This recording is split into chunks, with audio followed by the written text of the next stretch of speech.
你要选择 disqualify 咗啦。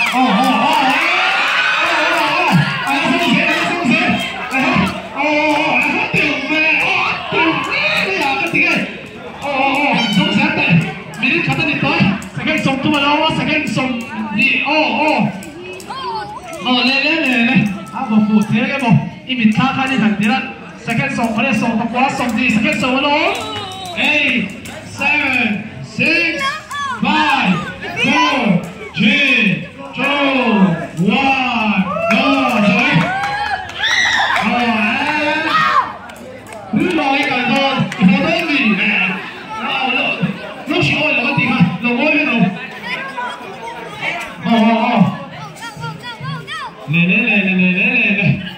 phụ to nè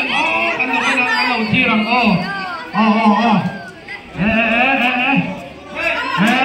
việc có đấy như thế này không nghe sẽ nghe sống đi bắt thú đi đó không nghe cần đón cần xuyên làm phá sẽ nghe sống ăn gì đó cứ đó cày thì đó buôn thôi mình đi thẳng ra đi sẽ nghe sống phút mình ăn đấy vuông đi stop tông tuổi đi vuông đi sai đi vuông phụ thức thảo và tóc tỏ tay đi à và tóc tỏ tóc đi vuông tóc tuổi đi không nghe thì nghe cày không nghe vuông đi stop tuổi chúng tôi vuông tuổi xin rồi để sẽ nghe sống đi mà sẽ nghe ngalo 2 1 sao ấy thế tội Phốp don't sit there. Thì đi có sắp ra Mù cái là bắn cái sao? Đi ra rồi tôi những người thì tôi này thôi con one two three là quý là thôi đấy cứ là lớn nhất thành phố này việc quân là cái lâu là liền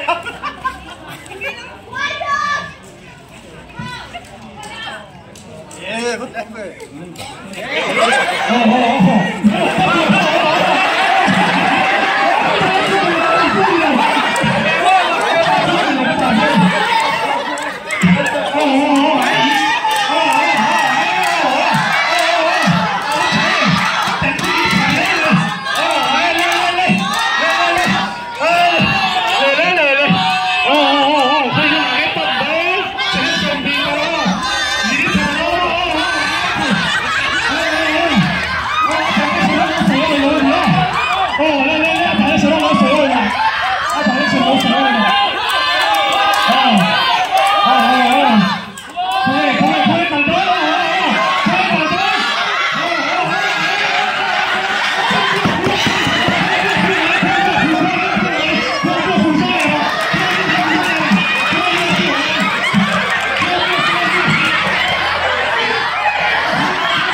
Tú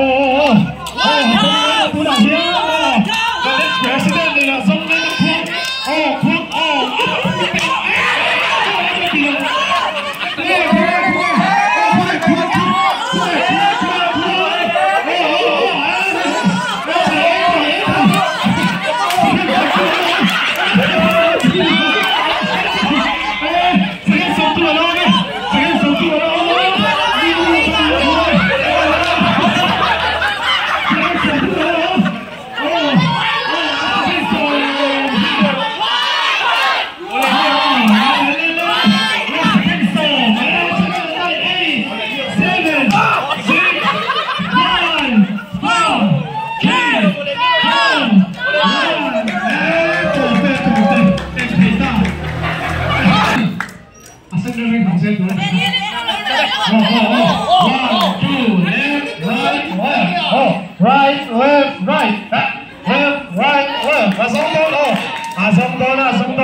interested tunayan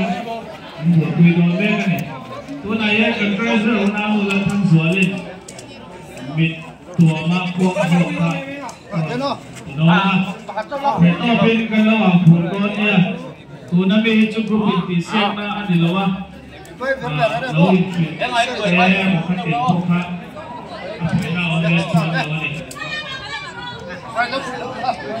kan chia tu chu house te kha lo ka o chu ko ti no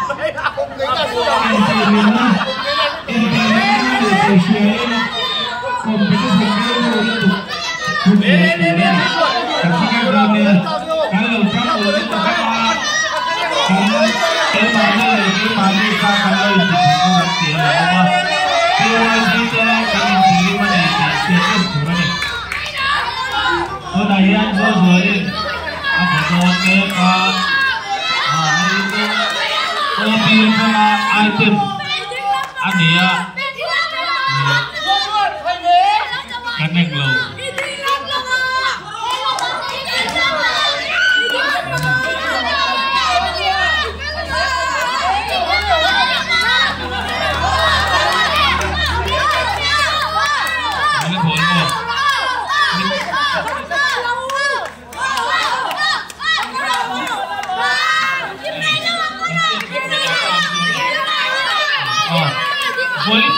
volleyball anh खेल दांतु kan han pro này volleyball là liên cái bàn Malaysia ở đây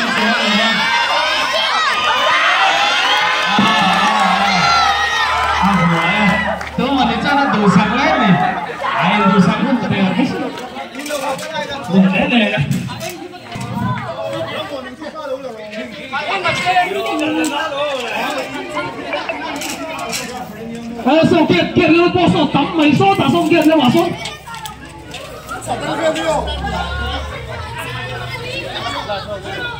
剑了马松等这位的送。过来开了，这位过来送过来送。啊，ไปดูสู้กันไปไม่ได้โทษกันละที่ร้านตาเป็ดพนุละกันไปเลยไม่โทษกันถูกเป็ดก่อน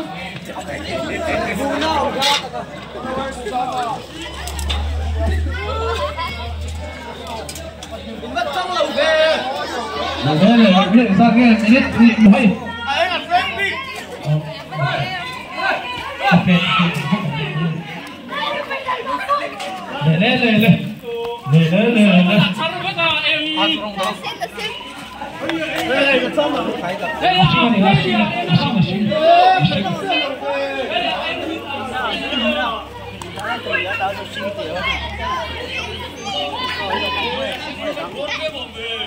Five, 4, 3, 2,